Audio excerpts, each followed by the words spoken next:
Hello, and welcome to lesson 23, meditation and yoga.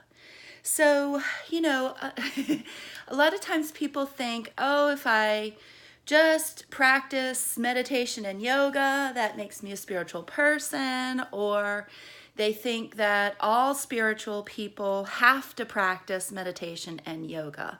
So, obviously, there are no hard and fast rules. There is no one truth. But what I will say is that doing these two practices will help you stay connected to God, connected to your higher self. It will teach you about breath. It will teach you about quieting the chatterbox that is going on in your ego mind. So, that is not in itself making you a spiritual person. So there are a lot of people who, practice yoga and meditation and, are still battling their egos, still working against fear, doing all of those things. So it's not uncommon to find yourself being drawn towards those things.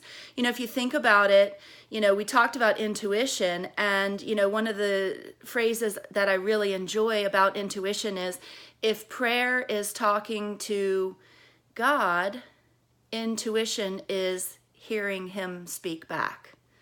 Okay, or that entity, that energy. And the best way to hear that is meditation. That is because what happens with meditation is you get the ego out of the way. Okay, now we've done several meditations so far in this course, and the first one we sort of did the introduction to, the idea of meditation is not to shut the brain off. Obviously that would be terminating this physical body. If the brain is shut off, we die. So we don't want to shut it off. We just want to quiet it. We want to get it out of the way so that you're not it's really about becoming the observer of the thoughts and practicing that separation. Because when you're not being what you think, you're in touch with your spirit self, with your soul self. When you're attached to everything and responding to everything that you think, you're practicing from the ego state of mind. And so meditation is the opportunity to make sure that if you want to call it your pipeline to God is clear. The more you meditate, the better you become at it. Number one, it's a practice just like anything else. But the more you do it, the clearer and gunk-free your pipeline is. And meditation, if you've ever just simply said, all right, I'm going to count to 10, that's essentially a form of meditation. It's just quieting. It's like, okay, I'm going to regain control over what I'm thinking, feeling, saying, doing, etc. I'm just going to consciously regain control. I'm going to bring my energy level to a calm, neutral state, and we're just going to take a couple of deep breaths and just sort of release all of that emotion. And that's really what meditation is about.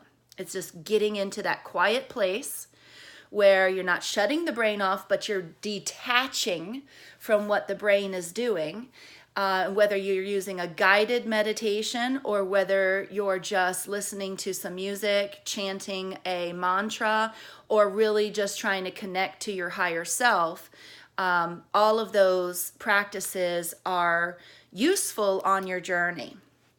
So yoga, yoga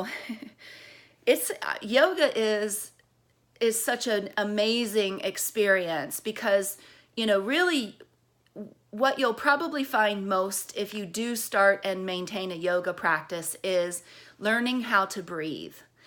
Breath is life for human beings. If you're not breathing, you're not living.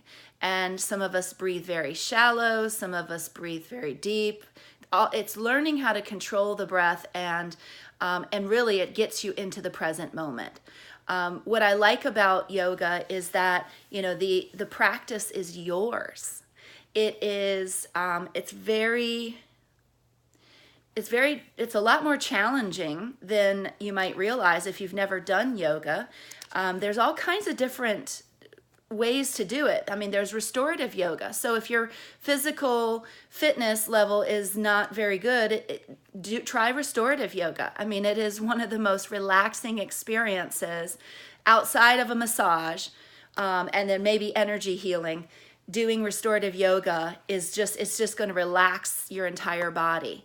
It will help you clear your state of mind. It will help you learn the breath. It'll help you get connected, and it'll help you stay grounded. So I highly recommend, finding some guided meditations. Get a meditation app. There's so many different free ones. So, or invest $10 in one and just get a meditation practice going. Because if you do want to develop your intuition, the clearer your pipeline or your channel to your higher self is, the more you'll be able to hear and trust your inner self and your intuition. Remember, praying is talking to God. Intuition, meditation is hearing his response. So if you want to be in that flow, meditation is the only way to get really clear and guided in that way. And then, of course, yoga, the benefits are so many. Staying in the present moment.